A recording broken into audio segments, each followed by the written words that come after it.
Now, with support from the Multimedia Group Limited, First Lady Rebecca Akufo-Addo facilitated the fundraising and construction of a state-of-the-art ultra-modern maternity and mother and baby unit at the Komfo-Anokye Teaching Hospital in the Ashanti region.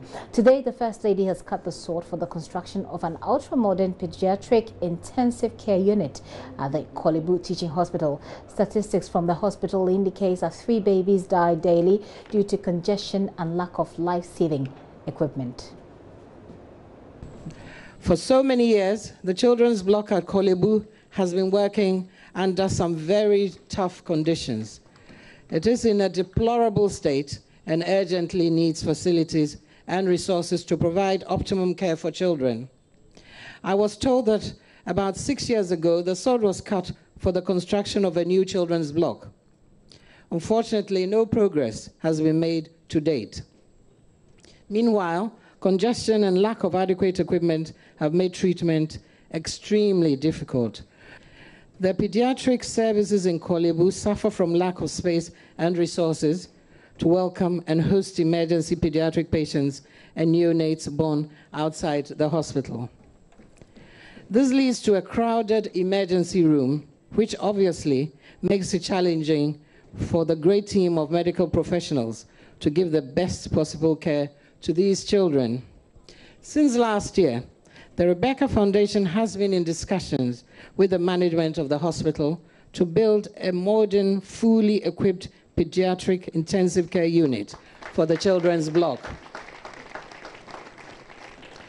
This is a facility that is urgently needed to save the lives of our precious children and arrest the needless infant mortality. The new facility will apply the same green technology used in the Komfo-Anokye mother and baby and pediatric intensive care units. It will therefore be a highly energy efficient building with reduced operating costs and facilitate better use of the hospital's limited resources. As we are aware, Korle Bu is the nation's leading referral center. It receives patients from all the regions in Ghana and from some countries in the West African sub-region. We need to make sure the quality of care is absolutely the best standard in our sub-region.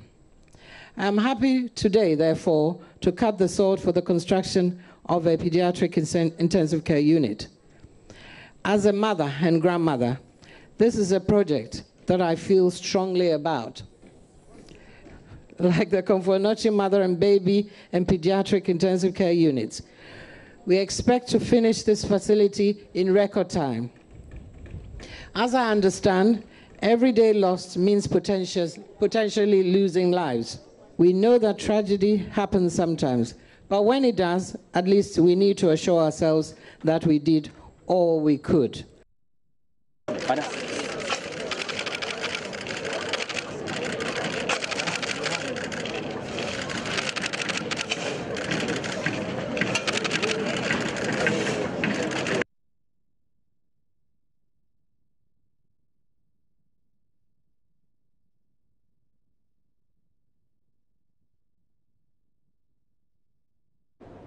Rebecca Akufo-Addo there cutting the sword for the beginning of that construction. There was Seth Kwame Boateng, who has been with her for the Kumasi or the Komfo-Anokye project, was also here.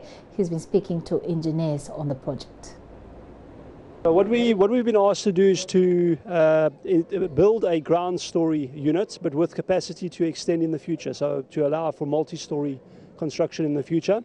Currently, the way that it's been set up, it's partly a PICU, a pediatric intensive care unit, and also a NICU, a neonatal intensive care unit, a much smaller one, but alongside the PICU. Within PICU, there's a minimum of 20 beds, and then within the NICU, there are 3 rooms. There's some rooms again with cribs in them, like we had at Komfo-Anokye. We also have 4 incubators in one room to provide for infectious control, and we then have a separate room that has got 4 incubators and 4 cribs, where the doctor specifically asked for a separate room where they could look at and provide the care for babies that need intensive care and babies that also just need enhanced care. Okay, so here too, there's not going to be any cross-infection as was the case in Kumasi, and as they already witnessed here, because where they currently are, is very congested. So there's not going to be cross infection, as it were. Correct. We heard the CEO during his speech saying that that was one of the major problems.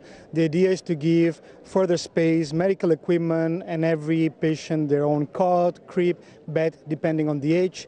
This building will take care of children from newborns that have been referred to the hospital, but they were born outside Kolebu, all the way up to 12 years old. And what's going to be the capacity? Any idea? So initially, there's no space for about 43 children. Obviously, adding a few more beds here and there, they can increase a bit the capacity. But remember that the Kolebu already has a neonatal care unit on the maternity side. So this basically takes care of children and neonates that are born outside Kolebu. And it's going to have the same equipment as we had in Kumasi, or as we have in Kumasi now? The same way. We're going to look for the best brands to equip the building, the ones that provide the right technology, as well the proven technology that has worked in Ghana before, and with the right support teams to give support to the doctors and nurses. All right. Thank you very much. Thank you very much.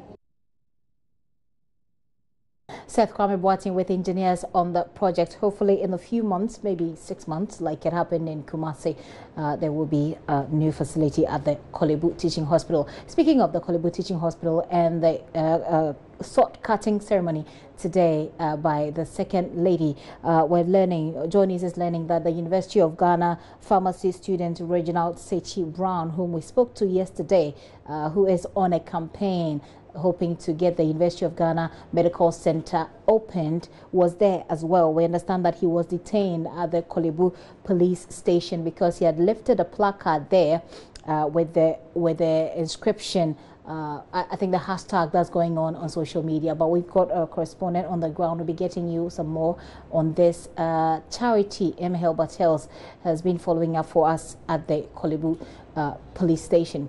Okay, we don't have Charity at the moment, but we're still trying to get the details at the moment are quite sketchy. We're trying to get more. But what we do know is, and we got some messages from him as well, that he's been detained. He's been arrested and detained at the hospital for holding up that placard.